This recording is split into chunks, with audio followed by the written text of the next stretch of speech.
ಕರ್ತನ ಪರಿಶುದ್ಧ ನಾಮಕ್ಕೆ ಸ್ತೋತ್ರವಾಗಲಿ. ಕರ್ತನ ಸನ್ನಿಧಾನದಲ್ಲಿ ಈ ಬೆಳಗಿನ ಜಾವದಲ್ಲಿ ಮುಂಜಾವಿನ ಪ್ರಾರ್ಥನೆಯಲ್ಲಿ ಸೇರಿ ಬಂದಕ್ಕೆ ಕರ್ತನು ಕೊಟ್ಟಂತ ಕೃಪೆಗಾಗಿ ಕರ್ತನಿಗೆ ಸ್ತೋತ್ರ. Hallelujah, hallelujah, hallelujah. ಕರ್ತನ ಪರಿಶುದ್ಧ ನಾಮಕ್ಕೆ ಸ್ತೋತ್ರವಾಗಲಿ. ಕರ್ತನ ಸನ್ನಿಧಾನದಲ್ಲಿ ಈ ಬೆಳಗಿನ ಜಾವದಲ್ಲಿ ಕರ್ತನು ನಮ್ಮನ್ನ ಕರೆತಿದ್ದಾನೆ. ಆತನ ಆಲೋಚನೆ ಹಲ್ಲೆಲೂಯಾ. ಕರ್ತನ ಪರಿಶುದ್ಧ ನಾಮಕ್ಕೆ ಸ್ತೋತ್ರವಾಗಲಿ. ನಾವು ಒಂದು ಬೆಂಗಳೂರು ಪಟ್ಟಣಕ್ಕೆ ಹೋಗಬೇಕು ಅಂತಂದ್ರೆ ಬಹಳ ಸುಲಭವಾಗಿ ಹೋಗ್ಬೋದು, ಬಹಳ ಸುಲಭವಾಗಿ ಹೋಗ್ಬೋದು. ಖರ್ಚಿಲ್ಲದೆ, ಶ್ರಮ ಇದೆ, ಬೆಳಿಗ್ಗೆ ಬೇಗ ಎದ್ದೇಳದೆ, ನಿಂತಲ್ಲ ಹಿಂಗೆ ಕಣ್ಣು ಹಚ್ಚಿದಂಗೆ ಬೆಂಗಳೂರಿಗೆ ಹೋಗ್ಬೋದು. ಎಲ್ಲರಿಗೂ ಶ್ರಮ. ಹಲ್ಲೆಲೂಯಾ. ಒಂದು ಶ್ರಮ ಇದೆ, ಒಂದು ಖರ್ಚು ಮಾಡಬೇಕಾಗುತ್ತೆ, ಬೇಗ ಎದ್ದೇಳಬೇಕಾಗುತ್ತೆ, ನಿದ್ದೆಯನ್ನು ಬಿಡಬೇಕಾಗುತ್ತೆ. ಇನ್ನು ಅಲ್ಲೋಗಿ ಮಾಡುವಂಥ ವಿಚಾರಗಳ ಟೆನ್ಷನ್ನು, ಏನೇನೇನು ಮಾಡಬೇಕು ಅಂತ ನೆನಪು, ಏನೇನು ಆಗಬೇಕು ಅಂತ ಆಗ್ಲೇ ಬೆಂಗಳೂರಿದ್ದು ಆ ಒಂದು ಚಿತ್ರಣ ನಮ್ಮ ಮೈಂಡಲ್ಲಿ ಬಂದೋಗಿರುತ್ತೆ. ಯಾರ್ಯಾರನ್ನು ನೋಡಬೇಕು, ಯಾರ್ಯಾರನ್ನು ಮಾಡಬೇಕು, ಏನೇನು ಮಾತಾಡಬೇಕು ಅಂತ ಅನ್ಕೊಂಡು ಅದೇ ಆದಷ್ಟು ಬೇಗ ಬರಬೇಕು, ರಿಟರ್ನ್ ಬರಬೇಕು ಅನ್ನೋ ನಾಳೆದು ಅದ್ರ ನಾಳೆದು ಚಿಂತೆ ಇರುತ್ತೆ, ಪ್ರಯಾಣದ ಚಿಂತೆ ಇರುತ್ತೆ. ಆ ಪ್ರಯಾಣ ಸಕಾಲದಲ್ಲಿ ನಾವು ರೀಚ್ ಆಗೋ, ಸಮಾಧಾನವಾಗಿ ರೀಚ್ ಆಗುವಂತ ಚಿಂತೆ ಇರುತ್ತೆ. ಈ ಲೋಕದ ಒಂದು ಸ್ಥಳಕ್ಕೆ ಹೋಗೋದಕ್ಕೆ ಇಷ್ಟೊಂದು ಚಿಂತೆಗಳಿರುವಾಗ ಚಿಂತೆ ಇಲ್ಲದೆ ಹೋಗೋರಿದ್ದಾರೆ. ಚಿಂತೆ ಇಲ್ಲದೆ ಹೋಗೋರನ್ನ ಏನು ಮಾಡೋಕ್ಕಾಗಲ್ಲ, ಏನು ಮಾಡೋಕ್ಕಾಗೋದಿಲ್ಲ.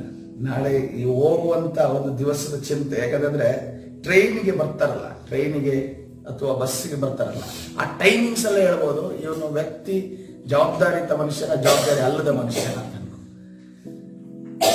ಯಾರು 5 ನಿಮಿಷ ಮುಂದೆ, 1 ನಿಮಿಷ ಮುಂಚೆ ಯಾರು ಬರ್ತಾರೆ ನೋಡಿ, ಅವ್ರು ಬಹಳ ಡೇಂಜರ್ ಅಲ್ಲಿ ಇದ್ದಾರೆ ಅಂತ ಅರ್ಥ.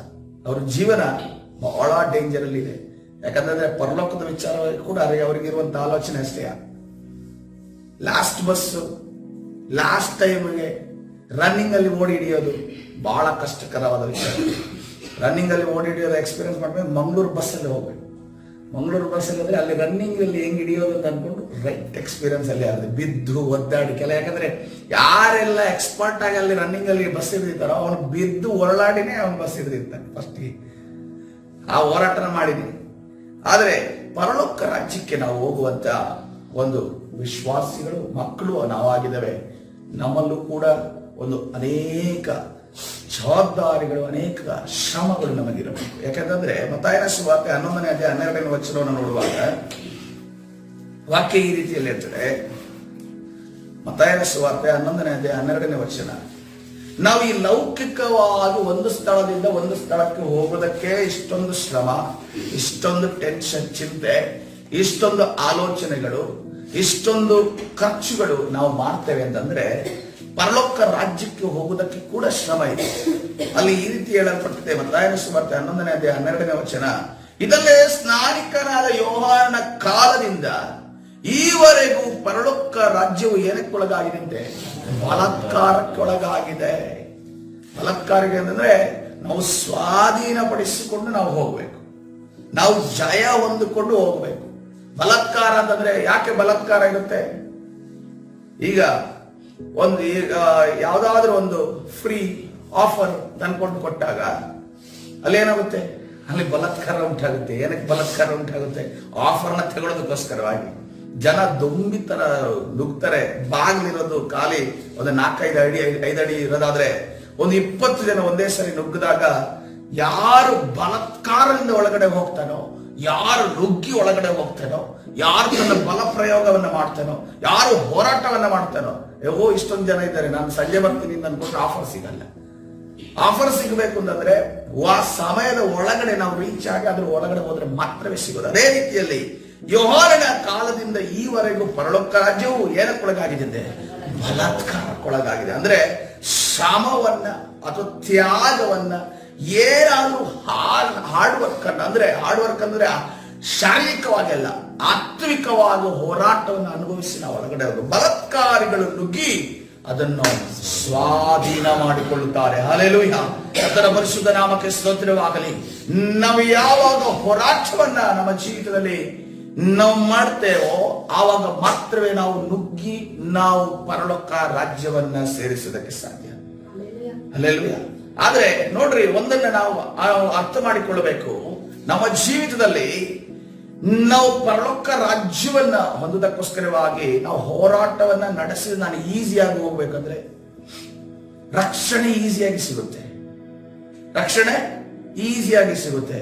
ನಾವು ಅದೇ ರೀತಿಯಲ್ಲಿ ಅಂದುಕೊಳ್ಳುತ್ತೇವೆ ಪರಲೋಕ ರಾಜ್ಯವು ನಮಗೆ ಈಸಿಯಾಗಿ ಸಿಗುತ್ತೆ ಅಂತ ಅಂದುಕೊಂಡಿದ್ದೇವೆ. ಪರಲೋಕ ರಾಜ್ಯವು ಅದು ಈಸಿಯಾಗಿಲ್ಲ. ಯೋಹಾನನ ಕಾಲದಿಂದಲೇ ಯಾವ ರೀತಿ ಇದೆ, ಅದು ಬಲಾತ್ಕಾರದಿಂದ ಶ್ರಮಪಟ್ಟು ಆತ್ಮಿಕವಾಗಿ ನಾವು ಬೇಯಲ್ಪಟ್ಟು ಆತ್ಮಿಕವಾದ ಒಂದು ಹೋರಾಟವನ್ನ ಮಾಡಿ ನಾವು ತಲುಪಬೇಕಾಗಿದೆ. ಹಲ್ಲೆಲೂಯಾ. ಅದನ್ನ ನಾವು ಅರ್ಥ ಮಾಡಿಕೊಂಡ್ರೆ ಮಾತ್ರವೇ ನಾವು ಪರಲೋಕ ರಾಜ್ಯವನ್ನು ಸೇರಲು ಸಾಧ್ಯ. ಯಾಕಂದ್ರೆ ನಮಗೆ ಹಳೆ ಒಡಂಬಡಿಕೆ ಒಬ್ಬ ಹೋರಾಟ ಮಾಡಿದವನ ಬಗ್ಗೆ ಗೊತ್ತಿದೆ. ನಮಗೆ ಯಾರ ಜೊತೆ ಅವನು ಹೋರಾಟ ಮಾಡಿದ? ಅದನ್ನ ದೇವರ ಜೊತೆಯೂ ಮನುಷ್ಯರ ಜೊತೆಯೂ ಅದನ್ನು ಹೋರಾಟ ಮಾಡಿದನು. ಹಲ್ಲೆಲೂಯಾ. ಯಾರಾಗಿದ್ದಾನೆ ಆತನು? ಯಾಕೋಬನಾಗಿದ್ದಾನೆ. ನಾವು ಏನೇ ಆತನನ್ನು ಇದನ್ನ ಮಾಡ್ರೆ ನೋಡ್ರಿ, ಆತನ ಪೂರ್ವ ಹೆಸರನ್ನು ಮಾತ್ರ ನೆನಪಲ್ಲಿ ಇಟ್ಕೊಳ್ತೇವೆ. ಅದನ್ನ ಎಷ್ಟೇ ನಾನು ಒಳ್ಳೆಯವನು ತಗೊಂಡು ಅವನು ಹೇಳಿದ್ರು ಕೂಡ ನಮಗೆ ಯಾಕೋಬ ಅಂತ ನೆನಪಾಗುತ್ತೆ ಹೊರತು ಇಸ್ರೇಲ್ ಎಂದು ನೆನಪಾಗೋದಿಲ್ಲ. ನೆಗೆಟಿವ್ ಅನ್ನೋದು ಎಷ್ಟು ಶಾಪ ಇದೆ ನೋಡ್ರಿ.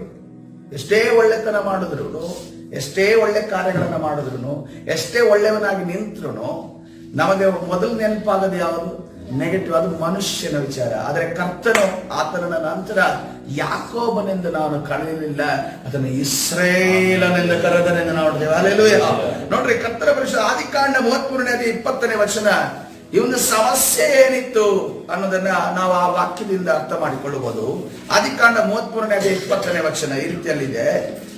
ಆದಿಕಾಂಡ 33ನೇ 20ನೇ ವಚನ ಏನೇ ಅಲ್ಲಿ ಬರೆಯಲ್ಪಟ್ಟಿದೆ, ಅಲ್ಲಿ ಯಾಕೋಬನು ಯಜ್ಞವೇದಿಯನ್ನು ಕಟ್ಟಿಸಿ ಅದಕ್ಕೆ ಎಲೆಲೋಹೆ ಇಸ್ರಾಯೇಲ್ ಎಂದು ಹೆಸರಿಟ್ಟರು. ಎಲೆಲೋಹೆ ಇಸ್ರಾಯೇಲ್ ಅಂದ್ರೆ ಇಸ್ರೇಲನ ದೇವರು ಅಂತ ಅನ್ಕೊಂಡು ನೋಡ್ತಾ ಇದ್ದೇವೆ. ಹಲ್ಲೆಲೂಯಾ. ಅದನ್ನು ಇಸ್ರೇಲನಾಗಿ ಮಾರ್ಪಟ್ಟ ನಂತರ ಆತನ ಹೇಳ್ತಾ ಇದ್ದಾರೆ ಇಸ್ರೇಲನ ದೇವರು ಅನ್ಕೊಂಡು ಹೇಳ್ತಾ ಇದ್ದಾನೆ. ಇದನ್ನ ನಾವು ಅರ್ಥನ ತಿಳಿದುಕೊಳ್ಳಬೇಕು. ಇನ್ನೊಂದು ವಾಕ್ಯವನ್ನು ಓದಬೇಕು. ಆದಿಕಾಂಡ 32ನೇ ಅಧ್ಯಾಯ 9ನೇ ವಚನ. ಇದಲ್ಲದೆ ಆದಿಕಾಂಡ 32ನೇ ಅಧ್ಯಾಯ 9ನೇ ವಚನ, ಅದರ ಹಿಂದಿನ ಅಧ್ಯಾಯ. ಇದಲ್ಲದೆ ಅವನು ದೇವರನ್ನು ಪ್ರಾರ್ಥಿಸಿ, ಯೆಹೋವನೇ, ನನ್ನ ತಂದೆ ತಾತಂದಿರಾದ ಇಸಾಕ ಅಬ್ರಹಾಮನ ದೇವರೇ, ಸ್ವದೇಶಕ್ಕೆ ಬಂಧುಗಳ ಬಳಿಗೆ ತಿರುಗಿ ಹೋಗಬೇಕೆಂದು ನನಗೆ ಆಜ್ಞಾಪಿಸಿ ನಿನಗೆ ಒಳ್ಳೆಯದನ್ನು ಮಾಡುವೆನೆಂದು ನನಗೆ ವಾಗ್ದಾನ ಮಾಡಿದವನು ನೀನೇ ಅಲ್ಲವೇ? ಕರ್ತನ ಪರಿಶುದ್ಧ ನಾಮಕ್ಕೆ ಸ್ತೋತ್ರವಾಗಿ. ಏನ್ ಹೇಳ್ತಾ ಇದ್ದಾನೆ ಅಲ್ಲಿ? ಯಾರ ಹೆಸರಿದೆ ಅಲ್ಲಿ? ಇಬ್ಬರು ಹೆಸರಿದೆ. ಯಾರ ಇಬ್ಬರು ಹೆಸರು? ತಾತನಾದ ಅಬ್ರಹಾಮನ ಹೆಸರು, ತಂದೆಯಾದ ಇಸಾಕನ ಹೆಸರಿದೆ. ಯಾಕೋಬನ ಹೆಸರಿದೆಯಾ? ಇಲ್ಲ, ಯಾಕೋಬನ ಹೆಸರಿಲ್ಲ. ಯಾಕಂತಂದ್ರೆ ಅವನು ಇನ್ನೂ ಕೂಡ ದೇವರಲ್ಲಿ ಆ ಕಾನ್ಫಿಡೆನ್ಸ್ ಅನ್ನು ಇಟ್ಟಿಲ್ಲ. ಯಾರ ನಂಬಿಕೆಯ ಮೇಲೆ ಅವನು ನಿಂತಿದ್ದಾನೆ? ತನ್ನ ತಾತನಾದ ಅಬ್ರಹಾಮನ ನಂಬಿಕೆಯಲ್ಲಿ ನಿಂತಿದ್ದಾನೆ. ಯಾಕಂದ್ರೆ ಅಬ್ರಹಾಮನ ಸ್ಟೋರಿ, ಅಬ್ರಹಾಮನ ಜೀವಿತದಲ್ಲಿ ನಡೆದಂತ ಘಟನೆಗಳು ಅವನಿಗೆ ಗೊತ್ತಿದೆ. ಅವನು ಯಾವ ರೀತಿಯಲ್ಲಿ ನಂಬಿಕೆಯ ಒಬ್ಬ ತಂದೆಯಾಗಿದ್ದ, ಮೂಲ ತಂದೆಯಾಗಿದ್ದ ಅನ್ನೋದನ್ನ ಗೊತ್ತಿದೆ. ಈಸಾಕನ ನೋಡುವ ವಾಗ್ದಾನದ ಪುತ್ರನು. ಆತನು ಯಾವ ರೀತಿ ತನ್ನ ಜೀವನದಲ್ಲಿ ಪಾಪ ರಹಿತವಾದ ಜೀವಿತವನ್ನ ನಡೆಸಿದನು.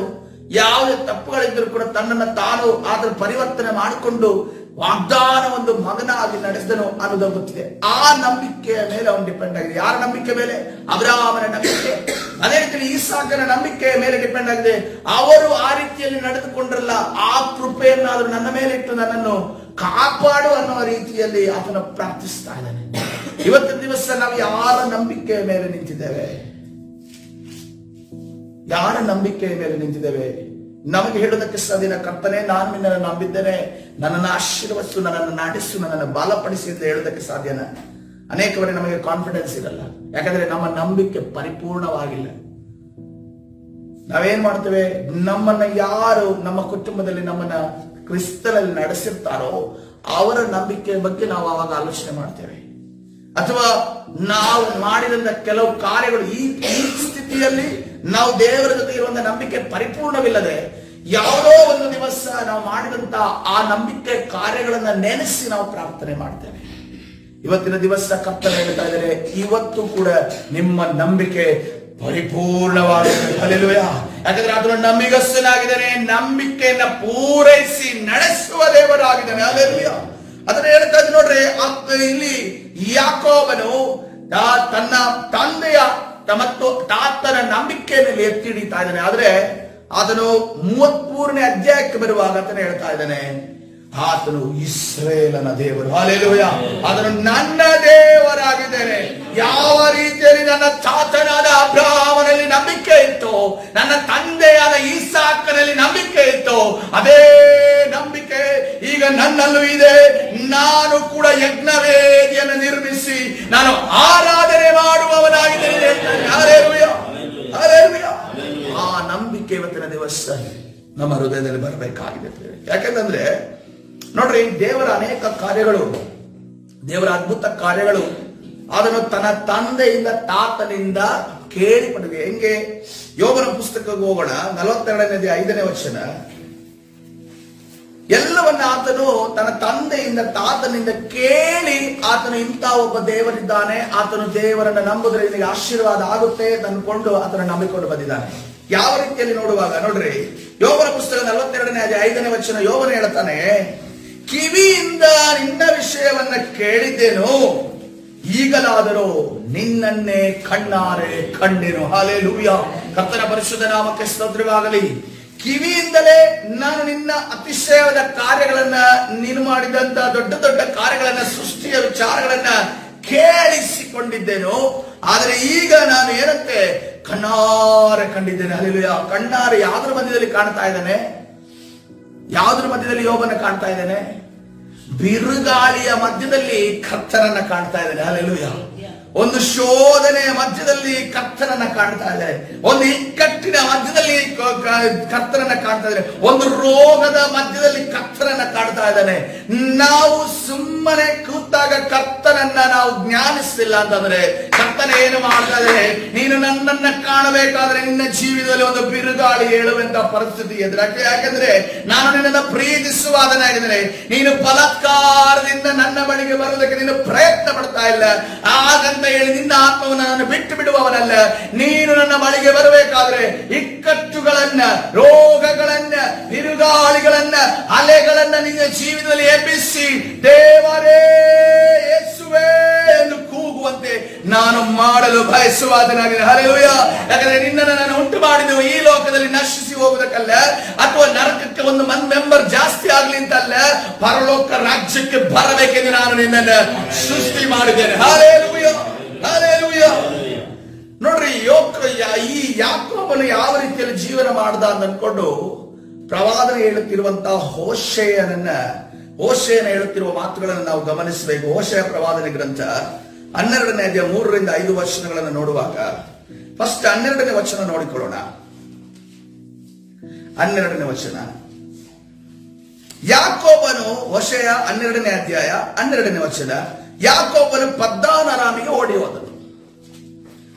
ಏನಕ್ಕೆ ಓಡಿ ಹೋದನು? ಹೋಶೇಯ ಹೇಳ್ತಾ ಇದ್ದಾನೆ, ಇಸ್ರೇಲನು ಮದುವೆಗಾಗಿ ಜೀತ ಮಾಡಿದನು, ಹೆಣ್ಣಿಗೋಸ್ಕರ ಕುರಿಗಳನ್ನ ಕಾದನು. ಎಂತ ಡೈರೆಕ್ಟ್ ಸ್ಪೀಚ್ ಅಂತಂದ್ರೆ, ಡೈರೆಕ್ಟ್ ಆಗಿ ಯಾಕೋಬನ ಮಾನ ಮರ್ಯಾದೆ ತೆಗಿತಾ ಇದ್ದಾನೆ ಹೋಶೇಯ. ಡೈರೆಕ್ಟ್ ಆಗಿ, ಈ ರೀತಿ ಡೈರೆಕ್ಟ್ ಆಗಿ ತನ್ನ ಯಾಕೋಬನ್ ತನ್ನ ಸ್ಟೋರಿ ಹೇಳುವಾಗೂ ಕೂಡ ಹೇಳಿಲ್ಲ. ಅವ್ನು ಬಾಡಿ ರೆಸ್ಪೆಕ್ಟ್, ಅವನಿಗೆ ರೆಸ್ಪೆಕ್ಟ್ ಕೊಟ್ಟು ಹೇಳಿದಾರೆ. ಆದ್ರೆ ಹೋಶೇಯ ಪ್ರವಾದನೆ ನೋಡಿಯುವಾಗ ಡೈರೆಕ್ಟ್ ಆಗಿ ಹೇಳ್ತಾರೆ, ಯಾಕೋಬನ ಪದ್ದಾನ ಯಾಕೆ ಓಡಿ ಹೋದ ಅದು ಗೊತ್ತಾ ನಿಮ್ಗೆ ಅಂದ್ಕೊಂಡು ನಮ್ಮ ಹತ್ರ ಕೇಳಿ ಹೇಳ್ತಾ ಇದ್ದಾನೆ, ಇಸ್ರೇಲನು ಮದುವೆಗಾಗಿ ಜೀತೆ ಮಾಡಿದನು, ಹೆಣ್ಣಿಗೋಸ್ಕರ ಕುರಿಗಳನ್ನ ಕಾದನು ಅಂದ್ಕೊಂಡು. ಹಲ್ಲೆಲೂಯಾ. ಯಾವ ಕಾರ್ಯಕ್ಕೋಸ್ಕರವಾಗಿ ಒಂದು ಪದ್ದಾನ ಆರಾಮಿಗೆ ಹೋಗಿ ದೊಡ್ಡ ಕಾರ್ಯ ಮಾಡ್ದ ಅಂದ್ರೆ 2 ಕಾರ್ಯ ಮಾಡ್ದ. ಒಂದು ಜೀತ ಮಾಡ್ದ, ಇನ್ನೊಂದು ಕುರಿಗಳನ್ನ ಕಾದ ಅನ್ನೋದನ್ನ ಹೋಶೇಯ ಹೇಳ್ತಾ ಇದ್ದಾನೆ. ಆದರೆ ಹೋಶೇಯ 12ನೇ ಅಧ್ಯಾಯ 3ರಿಂದ 5 ವಚನಗಳಲ್ಲಿ ಆತನ ಈ ರೀತಿಯಲ್ಲಿ ಹೇಳ್ತಾ ಇದ್ದಾನೆ. ಮತ್ತೆ ಯಾಕೋಬನ ವಿಚಾರವಾಗಿ ಅದನ್ನು ವಿವರಣೆ ಮಾಡ್ತಾ ಇದ್ದಾರೆ. ಯಾಕೋಬನು ಗರ್ಭದಲ್ಲಿ ಅಣ್ಣನನ್ನು ವಂಚಿಸಿದನು. ವಂಚನೆಯಲ್ಲಿ ಸ್ಟಾರ್ಟ್ ಆಯ್ತು, ಗರ್ಭದ ಒಳಗಡೆ ಸ್ಟಾರ್ಟ್ ಆಯ್ತು. ಪೂರ್ಣ ಪ್ರಾಯದಲ್ಲಿ ದೇವರೊಂದಿಗೆ ಹೋರಾಡಿದನು. ಹಲ್ಲೆಲೂಯಾ. ಕರ್ತನ ಪರಿಶುದ್ಧ ನಾಮಕ್ಕೆ ಸ್ತೋತ್ರವಾಗಲಿ. ಶಿಶುವಾಗಿರುವಾಗ, ಏನು ತಿಳಿಯದಿರುವಾಗ, ಕತ್ತಲೆ ಒಳಗಡೆ ಇರುವಾಗಲೂ ಕೂಡ ತನ್ನ ಅಣ್ಣನನ್ನ ಕಣ್ಣಿನಿಂದ ನೋಡೋದಕ್ಕೆ ಆ ಗರ್ಭದೊಳಗೆ ಸಾಧ್ಯವಾಗದಿದ್ರು ಕೂಡ ನನಗೊಬ್ಬ ಕಾಂಪಿಟೇಟರ್ ಇದಾನೆ ಅಂತ ಅನ್ಕೊಂಡು ಆವಾಗಲೇ ಯುದ್ಧ ಸ್ಟಾರ್ಟ್ ಆಯ್ತು ಅವತ್ತು. ಆದ್ರೆ ಪೂರ್ಣ ಪ್ರಾಯಕ್ಕೆ ಬಂದಾಗ ಆತನು ಯಾರ ಜೊತೆಗೆ ಹೋರಾಟ ಮಾಡ್ತಾ ಇದ್ದಾನೆ?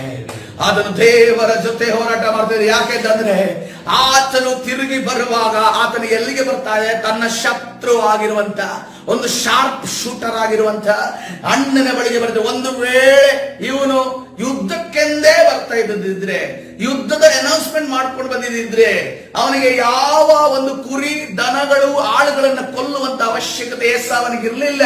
ಅವನು ಎಂತ ಶಾರ್ಪ್ ಶೂಟರ್ ಅಂತ ನೋಡುವಾಗ ಅವನ ಬಿಲ್ಲನ್ನ ಎತ್ತಿ ಬಿಲ್ಲನ್ನ ಚಲಾಯಿಸಿದ್ರೆ 200-300 ಮೀಟರ್ ದೂರದಲ್ಲಿರುವಂತ ಯಾಕೋಬನಿಗೆ ನೇರವಾಗಿ ಬಾಣ ತಗುಲುವಂತ ಶಾರ್ಪ್ ಶೂಟರ್ ಯಾರಾಗಿದ್ದ? ಏಸಾವನಾಗಿದ್ದ. ಅದಕ್ಕೆ ಅವನಿಗೆ ನಡುಕ. ಅವನು ನನ್ನನ್ನೇ ಕೊಲ್ಲುವುದಕ್ಕೆ ನೋಡ್ತಾ ಇದ್ದಾನೆ, ದೂರದಿಂದಲೇ ನನಗೆ ಗುರಿ ಇಡ್ತಾನೆ, ನಾನು ನೇರವಾಗಿ ಸತ್ತು ಹೋಗ್ತೇನೆ, ಒಂದು ವಿಷಯವಿಲ್ಲದೆ ಒಂದು ಕ್ಷಣ ನಾನು ಜೀವ ಉಸಿರಿಲ್ಲದೆ ನಾನು ಸತ್ತು ಹೋಗ್ತೇನೆ ಅನ್ಕೊಂಡು ಗೊತ್ತಿದ್ರೆ ಏನ್ ಮಾಡ್ತಾ ಇದ್ದಾನೆ?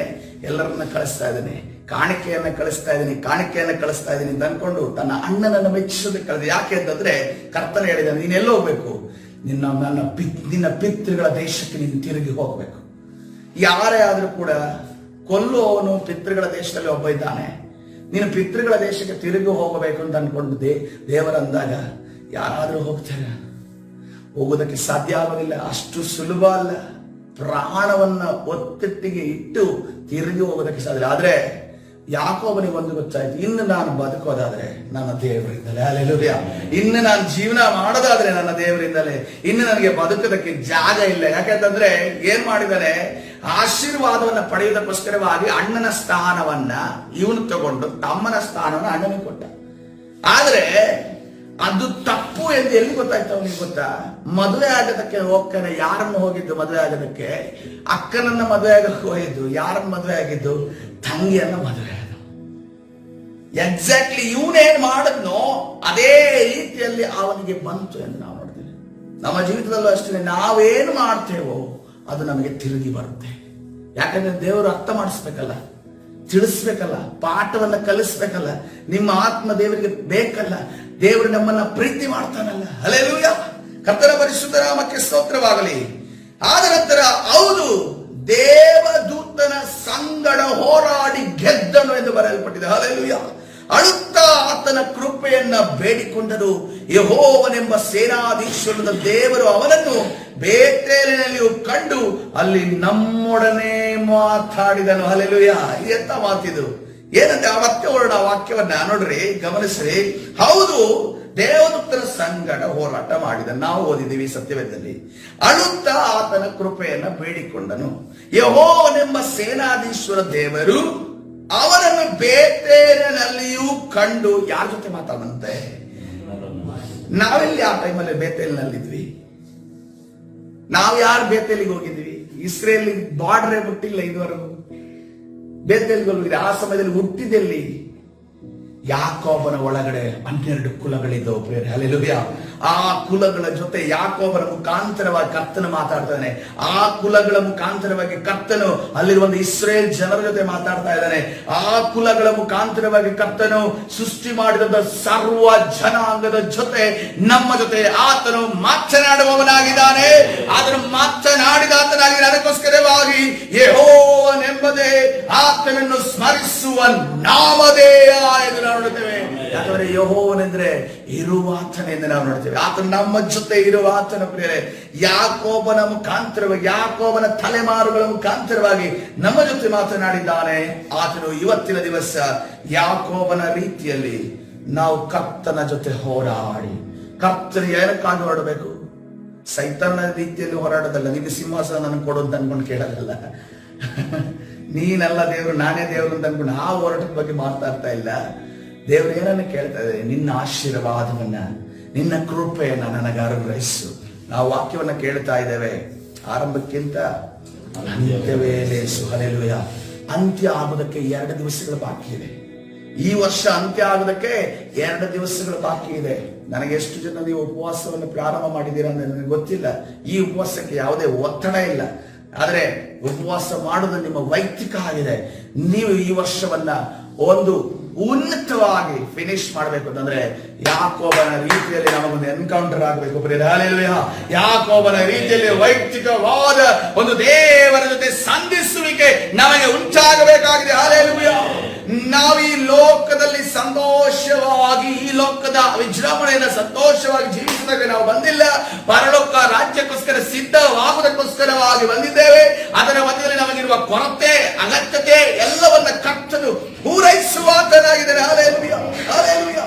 ಅದಕ್ಕೋಸ್ಕರವಾಗಿ ಯಾಕೋಬನ್ನು ನೋಡ್ರೆ, ಆತನು ತಿರುಗಿ ಬರುವಾಗ ಆತನು ನಾವು 20ನೇ ವಚನ 33-20 ವಚನ, ಆದಿಕಾಂಡ 33-20ನೇ ವಚನದಲ್ಲಿ ಅಲ್ಲಿ ಯಾಕೋಬನ ಯಜ್ಞವೇದಿಯನ್ನು ಕಟ್ಟಿಸಿ ಅದಕ್ಕೆ ಎಲೋಹೇ ಎಂದು ಇಸ್ರಾಯೇಲ್ ಎಂದು ಹೆಸರಿಟ್ಟನೆಂದು ನೋಡುವಾಗ ಅದಕ್ಕಿಂತ ನಂತರ 35ನೇ ಅಧ್ಯಾಯದಲ್ಲಿ ಯಾಕೋಬನು ಹೇಳ್ತಾ ಇದ್ದಾನೆ, ಆಗ ಯಾಕೋಬನು ನನ್ನ ಮನೆಯವರಿಗೂ ತನ್ನ ಸಂಗಡ ಇದ್ದವರೆಲ್ಲರಿಗೂ ನಿಮ್ಮಲ್ಲಿರುವ ಅನ್ಯ ದೇವತೆಗಳನ್ನು ತಳ್ಳಿಬಿಟ್ಟು ನಿಮ್ಮನ್ನು ಶುದ್ಧೀಕರಿಸಿಕೊಂಡು, ಆದಿಕಾಂಡ 35:2, ಶುದ್ಧೀಕರಿಸಿಕೊಂಡು ಮಡಿ ವಸ್ತ್ರಗಳನ್ನು ಹಾಕಿಕೊಳ್ಳಿರಿ, ನಾವು ಬೇತೇಲಿಗೆ ಹೊರಟು ಹೋಗೋಣ.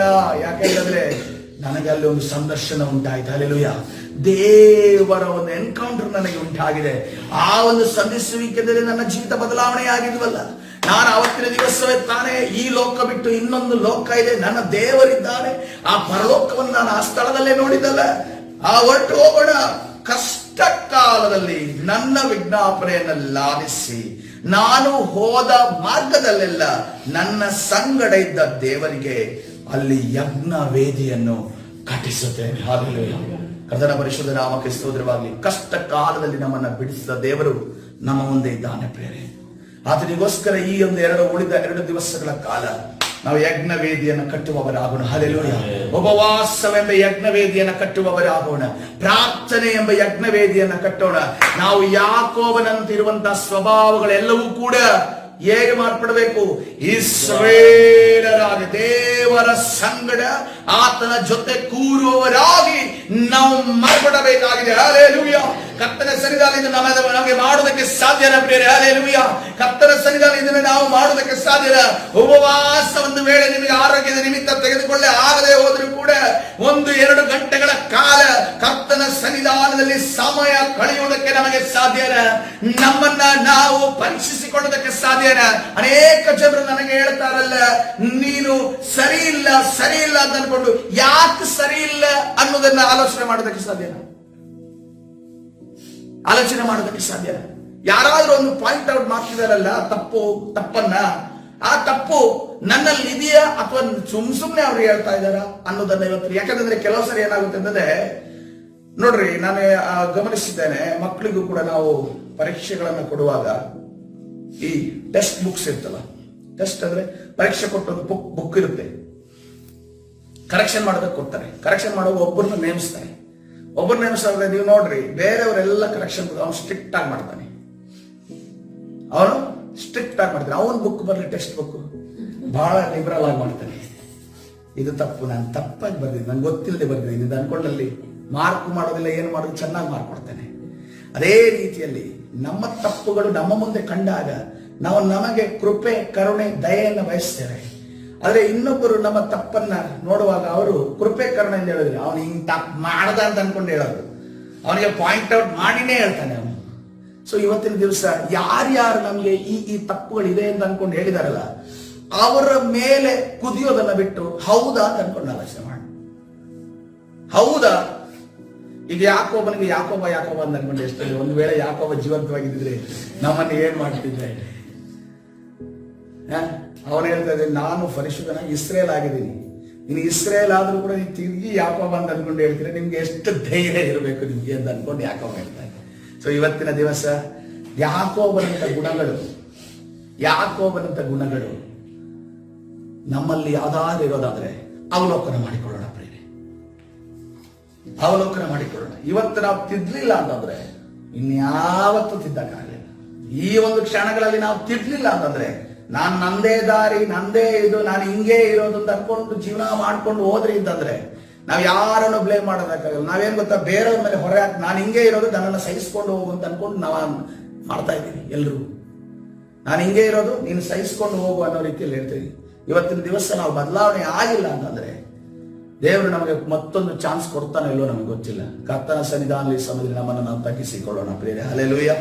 ಕರ್ತನ ಸನ್ನಿಧಾನದಲ್ಲಿ ಕೇಳಿಕೊಳ್ಳೋಣ, ಕರ್ತನೇ ನನ್ನನ್ನು ಮಾರ್ಪಾಟುಗೊಳಿಸಿ. ಈ 2 ದಿವಸಗಳ ಕಾಲ ಕರ್ತನೆ, ಈ ವರ್ಷವೆಲ್ಲ ನಾನು ಆಶೀರ್ವಾದ ವಂಚಿತನಾಗಿರೋದಾದ್ರೆ, ಅಥವಾ ಸ್ವಾಮಿ ನನ್ನ ಜೀವಿತದಲ್ಲಿ ಕರ್ತನೆ ನಿನ್ನ ಬಳಿಗೆ ಬರುವುದಕ್ಕೆ ನೀನು ಅನೇಕ ಕಾರ್ಯಗಳನ್ನ, ನೀನು ಅದ್ಭುತಗಳನ್ನ ಮಾಡಿರುವುದಾದ್ರೆ ಕರ್ತನೆ ರಾಜ, ಅದನ್ನ ನಾನು ಸ್ವಾಮಿ ಕರ್ತನೆ ನನ್ನ ಯಾವುದೋ ಒಂದು ನೀತಿ ಕಾರ್ಯಕ್ಕೋಸ್ಕರ ಮಾಡಿದ್ದಿಂದ ಅಂದುಕೊಳ್ಳದೆ ಕರ್ತನೆ ನಿನ್ನ ಪ್ರೀತಿಯನ್ನ ಮತ್ತೆ ತಿರುಗಿ ತೋರಿಸಿದ್ದಿ ಅನ್ನುವುದನ್ನ ಕರ್ತನೆ ನೆನೆಸಿಕೊಂಡು ನಿನ್ನ ಬಳಿಗೆ ತಿರುಗುವ ಹಾಗೆ ನನ್ನನ್ನ ಮಾರ್ಪಡಿಸು ಸ್ವಾಮಿ. ಹಲ್ಲೆಲೂಯಾ.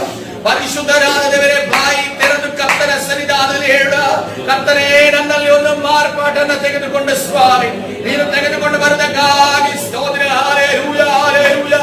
ದೇವರವ ಶಬ್ದರಾದರ ದುರಿಯರ ಹಂದುರಿಯಾದರ ಶಬ್ದರಾದ ದೇವರೋರೋಗೋ ಸೆನೆಲೆರೆ ಬೋರಿಯಾ ದುರರವ ಅಂತರದರ ಶಬ್ದುರಿಯ ದುರಿದರ ಹಂದುರಿಯಾದರ ಶಬ್ದರಾದರ ಕರ್ತನೇ, ಇವತ್ತಿನ ದಿವಸ ಕರ್ತನೇ ಎಲ್ಲ ಬಲಹೀನತೆಗಳು ನಮ್ಮಿಂದ ಬಿಟ್ಟು ಹೋಗಲಿ ಸ್ವಾಮಿ.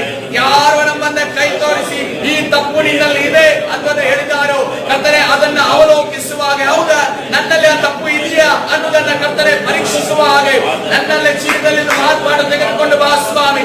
ಒಂದು ವೇಳೆ ಇವತ್ತಿನ ದಿವಸ ಕರ್ತನೆ ಮಾರ್ಪಾಡು ಹೊಂದುವುದಕ್ಕೆ ಮನಸ್ಸು ಮಾಡದೆ ಹೋದರೆ ಸ್ವಾಮಿ ಕರ್ತನೆ ರಾಜ, ಕರ್ತನೆ ಮುಂದೊಂದು ದಿವಸ ಮಾರ್ಪಾಡು ಹೊಂದುವುದಕ್ಕೆ ಸಮಯವು ದೊರೆಯುತ್ತದೋ ಇಲ್ಲವೋ ನಮಗೆ ಗೊತ್ತಿಲ್ಲ ಕರ್ತನೆ.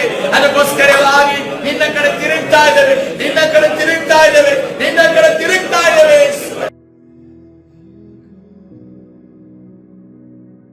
ಪರಿಶುದ್ಧರಾದ ದೇವರ ನಾಮಕ್ಕೆ ಸ್ತೋತ್ರ. ಸರ್ವಶಕ್ತನೇ, ಸರ್ವವಲ್ಲವನೇ, ಮಹಿಮೆ ಉಳ್ಳ ಇವರೇ ಕರ್ತನೆ, ಯಾಕೋಬರ ಇಸ್ರಾಯೇಲನಾಗಿ ಮಾರ್ಪಟ್ಟ ರೀತಿಯಲ್ಲಿ ಕರ್ತನೆ ನಮ್ಮನ್ನು ಕೂಡ ಕರ್ತನೆ ನೀನು ಸ್ವಾಮಿ ಪರಿಶುದ್ಧರಾಗಿ ಮಾರ್ಪಡಿಸುವೆ ಸಭ. ಕರ್ತನೆ, ಈ ಬಲಹೀನತೆಯಲ್ಲಿರುವಂತ ಎಲ್ಲರನ್ನ ಕರ್ತನೆ ನೀನು ಕ್ಷಮಿಸು. ಇದುವರೆಗೆ ಸಹಿಸಿಕೊಂಡಿದ್ದಕ್ಕಾಗಿ ನಿನಗೆ ಸ್ತೋತ್ರ ಕರ್ತನೆ ರಾಜ. ನೀನು ತಂದೆಯೋಪಾದಿಯಲ್ಲಿ, ತಾಯಿಯೋಪಾದಿಯಲ್ಲಿ ಕರ್ತನೆ ನಮ್ಮನ್ನ ನಡೆಸಿದೆಯಲ್ಲ, ಅದಕ್ಕಾಗಿ ನಿನಗೆ ಸ್ತೋತ್ರ, ಅದಕ್ಕಾಗಿ ನಿನಗೆ ಮಹಿಮೆ ಸ್ವಾಮಿ. ಕರ್ತನೆ ರಾಜ, ನಿನ್ನ ಪ್ರೀತಿ ಅಪರಿಮಿತವಾದದ್ದು, ನಿನ್ನ ಕೃಪೆ ಅಪರಿಮಿತವಾದದ್ದು, ನಿನ್ನ ದಯೆ ಅಪರಿಮಿತವಾದದ್ದು ಸ್ವಾಮಿ. ಇವತ್ತಿನ ದಿವಸ ನಮ್ಮಲ್ಲಿರುವ ಮುಳ್ಳುಗಳೆಲ್ಲವನ್ನ ತೆಗೆದು ಹಾಕುವೆ ಸಭ. ನಮ್ಮಲ್ಲಿರುವಂತಹ ಎಲ್ಲ ಕರ್ತನೆ ರಾಜ ಹುಳದ ಸ್ವಭಾವಗಳು ಬಿಟ್ಟು ಹೋಗಲಿ. ನಾವೊಂದು ಸ್ವಚ್ಛಂದವಾದ ಪತಂಗವಾಗಿ ಮಾರ್ಪಡುವ ಹಾಗೆ ನಮ್ಮನ್ನ ಮಾರ್ಪಡಿಸು ಕರ್ತನೆ. ಎಲ್ಲ ಮುಳ್ಳುಗಳ ಸ್ವಭಾವಗಳು ಹೂವಾಗಿ ಮಾರ್ಪಡುವ ಹಾಗೆ ನಮ್ಮ ಜೀವನದಲ್ಲಿ ಕಾರ್ಯ ಮಾಡು ಯೇಸುವೆ ಕರ್ತನೆ. ಇನ್ನು ಕೇವಲ 2 ದಿವಸ ಕರ್ತನೆ ನಾವು ಎಬ್ಬೋ ಒಳಗೆ ಬರಬೇಕಾಗಿದೆ ಕರ್ತನೆ.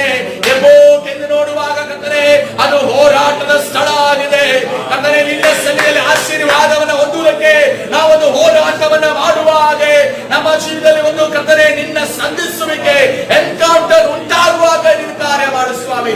ವಿರೋಧವಾಗಿ ಕಾರ್ಯ ಮಾಡುವಂತ ಎಲ್ಲ ಸೈತಾನ ಅಂಧಕಾರ ಶಕ್ತಿಗಳ ಬಲಗಳನ್ನ ನಿನ್ನಲ್ಲಿ ಕರ್ತನೆ ನಿನ್ನ ಕಡೆ ತಿರುಗದಂತೆ ನಮ್ಮನ್ನು ತಡೆಯುವಂತ ದುರಾತ್ಮನ ಕಾರ್ಯಗಳನ್ನ ನಜರೇತಿನ ಯೇಸುವಿನ ನಾಮದಲ್ಲಿ ಬಂಧಿಸಿ ಮುರಿದಾಗ್ತಾ ಇದ್ದಾರೆ. ಬಿಡುಗಡೆ ಉಂಟು ಮಾಡಿದ ತಾನೇ ನಡೆಸು ಕರ್ತನಾದ ಯೇಸು ಸ್ವಾಮಿ ಪ್ರಾರ್ಥಿಸಿ ಹೊಂದಿಕೊಳ್ತೇನೆ ಜೀವವುಳ್ಳ ತಂದೆಯೇ, ಆಮೆನ್.